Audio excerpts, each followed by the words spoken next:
प्रिय भाई और बहनों, आज का शुभ संदेश के लिए आप सभी को हम स्वागत करते हैं। जीवन का मेरा तू मीत, तुझ बिन नहीं कोई प्रीत, यही तमन्ना मेरी,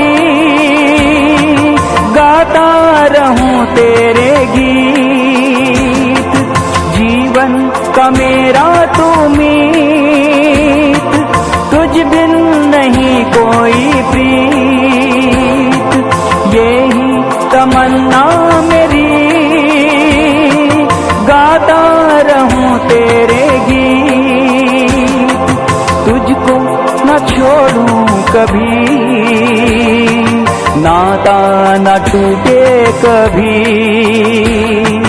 तुझको न छोड़ूं कभी, नाता न टूटे कभी। जीवन का मेरे तू रखवाला, हर पल तू मेरा विधाता है। आज का संदेश ब्रदर थॉमस जैकब कलिशेरी से बांटा जाएगा। प्रार्थना के साथ सुनिए। परमेश्वर के नाम की स्तुति हो। आज सुबह का विचार के लिए हम लोग लूका रचित सुसमाचार 1 अध्याय से एक विश्वासी परिवार के विषय में कुछ बातों को सीखने का कोशिश करेंगे। लूका का सुसमाचार 1 अध्याय की ओर हमारा ध्यान हम ले चले। वहां पर हम एक परिवार के विषय में पढ़ते हैं। वो जकरिया और एलिशबेथ के परिवार है। उनके विषय में हम वहां पर इस प्रकार पढ़ते हैं। 1 अध्याय का 5 आयत में, यहूदिया के राजा हेरोदेस के समय अबिया के दल में जकरिया नाम का एक याजक था और उसकी पत्नी हारून के वंश की थी, जिसका नाम इलिशिबा था। तो हम यहाँ पर एक पति और पत्नी के विषय में पढ़ते हैं। ये दोनों हारून के परिवार से हैं। जकरिया याजक है और याजक लोग हारून के परिवार से आते हैं। और एलिशिबा के विषय में भी हम ये पढ़ते हैं कि वो भी हारून के परिवार से है। यहाँ से हम पहला सबक ये सीख सकते हैं कि एक विश्वासी जब अपने जीवन साथी को ढूंढते हैं, वो जरूर उन लोगों को जीवन साथी बनाए जो उनके वही आत्मिक नजरिया को रखता है, और उस आत्मिक बात को हमारे जीवन में पहला स्थान हमको देना चाहिए। अगर आप एक विश्वासी है, एक विश्वासी से आप शादी करने का कोशिश करें। अगर आप विश्वासी है तो आप अविश्वासियों के साथ असमान जुए में मत जुटना है। और उतना नहीं कि वो जो विश्वासी है केवल नाम के वास्ते विश्वासी ना रहे, परंतु प्रभु यीशु मसीह के उस प्रभुता को मानने वाला एक व्यक्ति हो। ये हमारी इच्छा और प्रार्थना होना चाहिए। आज सुबह मैं आपसे ये सवाल पूछना चाहूंगा कि क्या आपके जीवन में आप एक ऐसा विश्वासी से शादी करने का फैसला लोगे जो केवल प्रभु यीशु मसीह पर विश्वास करते हैं और उसके अधीनता में जीवन बिताने के लिए समर्पित है। ये परिवार के विषय में पहली बात हमको ये सीखने के लिए मिलते हैं। दूसरी बात, हम उसी अध्याय के 7वें पद में हम पढ़ते हैं कि उन लोग जीवन में परमेश्वर के प्रति उन लोग निष्ठा रखने वाले लोग थे। उन लोग परमेश्वर के वचन को मानने वाले लोग थे। हम उसके 6 पद में वो पढ़ते हैं कि उन लोग परमेश्वर के वचन को, आज्ञाओं को पालन करने वाले थे। उन लोग केवल बाइबल पढ़ते और प्रार्थना करते थे, इतना ही नहीं, उन लोग परमेश्वर के आज्ञा के अनुसार जीवन बिताने के लिए भी उत्सुक थे। ये बहुत ही खुशी की एक बात है।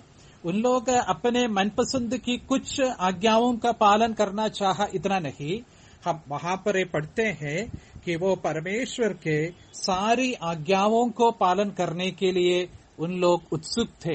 परमेश्वर को जो मानता है, उसकी आज्ञा का पालन करते हैं, उन लोगों को हमेशा प्रभु आदर देता है। हम बाइबल में पढ़ते हैं पहला शमूएल 15 अध्याय का 22 पद में कि आज्ञा मानना बलि चढ़ाने से भी उत्तम है। हम यहाँ पर ये देखते हैं कि ये लोग परमेश्वर की आज्ञा का पालन करते थे। यीशु मसीह ने इस प्रकार एक दफे कहा कि जो प्रभु के वचन का पालन करते हैं उन लोग प्रभु से प्रेम करते हैं, उन लोग प्रभु पर भरोसा रखते हैं और उन लोग उस बुद्धिमान के जैसा है जो चट्टान पर अपना घर बनाते हैं। जब विपत्ति आती है तो वो मकान स्थिर रहता है, वो गिरना न पड़ता है।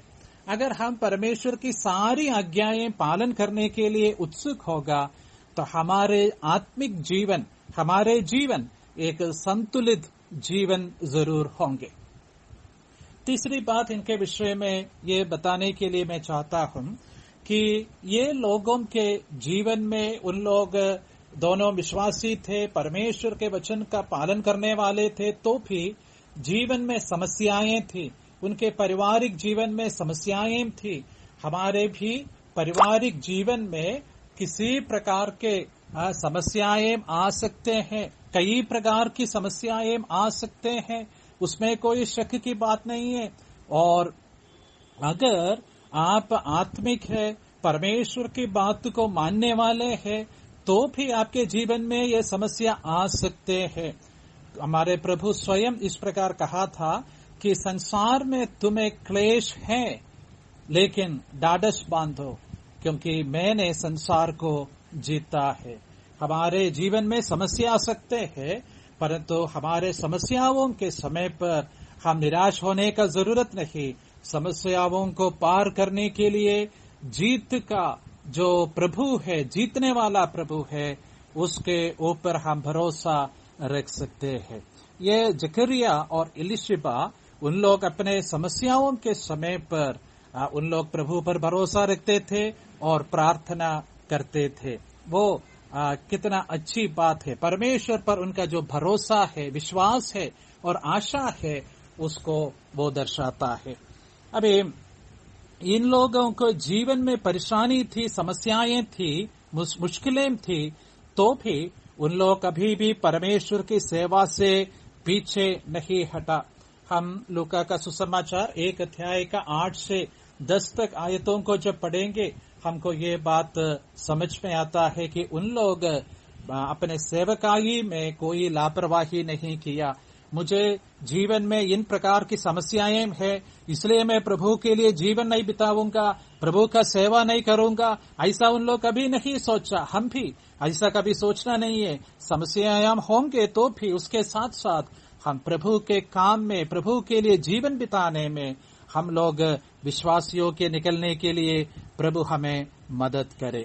ये परिवार के विषय में 5वीं बात में ये बताना चाहता हूं कि ये लोग अपने जीवन में परमेश्वर पर भरोसा रखता था, समस्याओं के लिए प्रार्थना करता था और परमेश्वर उनकी प्रार्थनाओं को सुना। हमारा परमेश्वर जीवित है, वो प्रेम करने वाला परमेश्वर है और वो हमारे प्रार्थनाओं को सुनता है।